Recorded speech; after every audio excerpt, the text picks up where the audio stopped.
in the name of God, the Beneficent, the Merciful, to the youth in Europe and North America.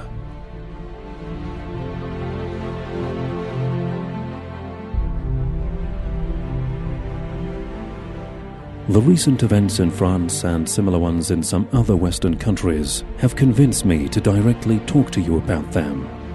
I am addressing you, the youth, not because I overlook your parents. Rather, it is because the future of your nations and countries will be in your hands. And also I find that the sense of quest for truth is more vigorous and attentive in your hearts.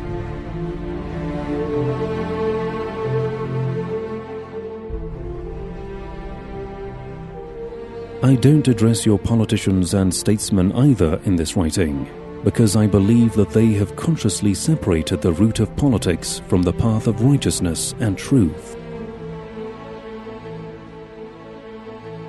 I would like to talk to you about Islam, particularly the image that is presented to you as Islam. Many attempts have been made over the past 2 decades, almost since the disintegration of the Soviet Union, to place this great religion in the seat of a horrifying enemy. The provocation of a feeling of horror and hatred and its utilization has unfortunately a long record in the political history of the West. Here, I don't want to deal with the different phobias with which the Western nations have thus far been indoctrinated. A cursory review of recent critical studies of history would bring home to you the fact that the Western government's insincere and hypocritical treatment of other nations and cultures has been censured in new historiographies.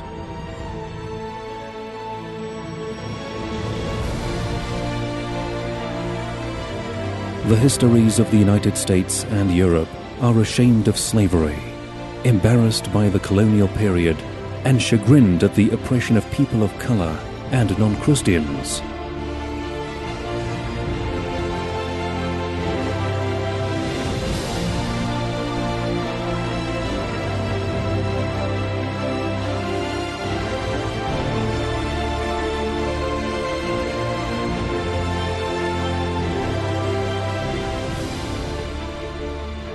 Your researchers and historians are deeply ashamed of the bloodsheds wrought in the name of religion between the Catholics and Protestants, or in the name of nationality and ethnicity during the First and Second World Wars. This approach is admirable. By mentioning a fraction of this long list, I don't want to reproach history. Rather, I would like you to ask your intellectuals as to why the public conscience in the West awakens and comes to its senses after a delay of several decades or centuries. Why should the revision of collective conscience apply to the distant past and not to the current problems? Why is it that attempts are made to prevent public awareness regarding an important issue such as the treatment of Islamic culture and thought? You know well that humiliation and spreading hatred and illusionary fear of the other have been the common base of all those oppressive profiteers. Now, I would like you to ask yourself why the old policy of spreading phobia and hatred has targeted Islam and Muslims with an unprecedented intensity.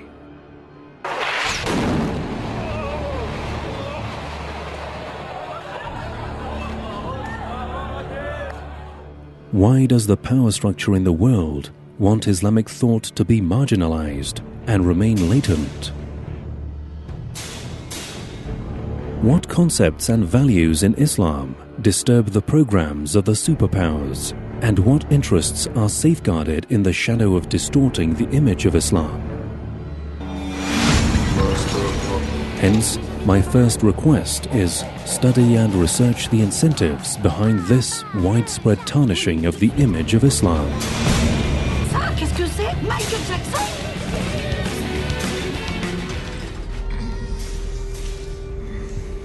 What do you think is happening here, Mr. Farris? Do you think the cavalry is coming for you? Let's wait. Nobody's coming for you. Welcome to Guantanamo.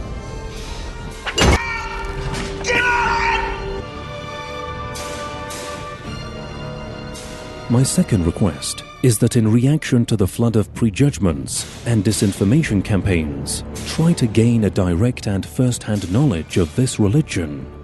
The right logic requires that you understand the nature and essence of what they are frightening you about and want you to keep away from. I don't insist that you accept my reading or any other reading of Islam. What I want to say is don't allow this dynamic and effective reality in today's world to be introduced to you through resentments and prejudices. Don't allow them to hypocritically introduce their own recruited terrorists as representatives of Islam.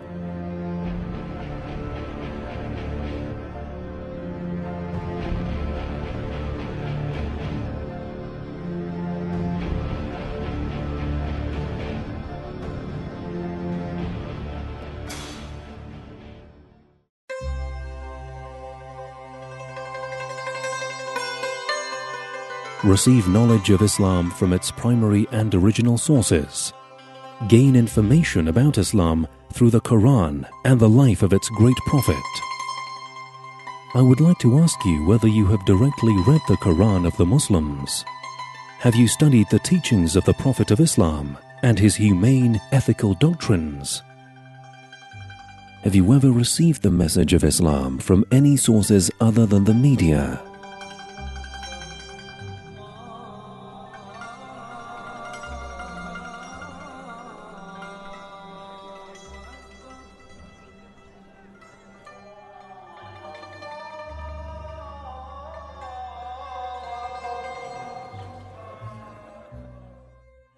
Have you ever asked yourself how, and on the basis of which values, has Islam established the greatest scientific and intellectual civilization of the world, and raised the most distinguished scientists and intellectuals throughout several centuries?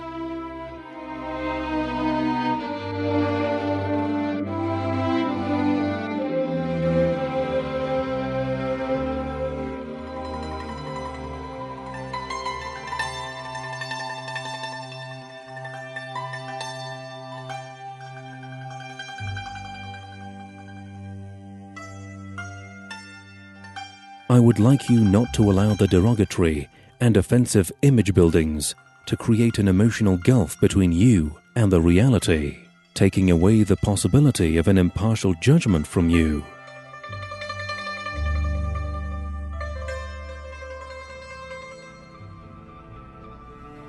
Today, the communication media have removed the geographical borders. Hence, don't allow them to besiege you within fabricated and mental borders.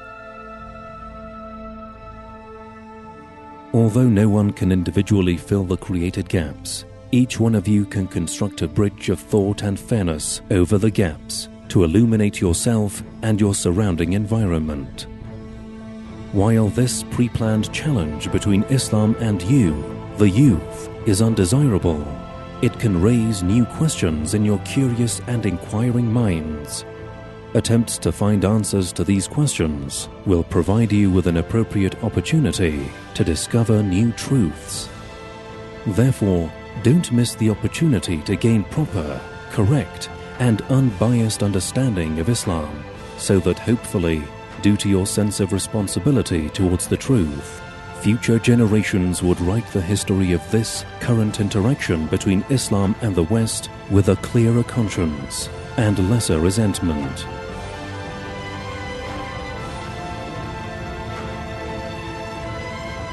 Sayyid Ali Khamenei, the 21st of January, 2015.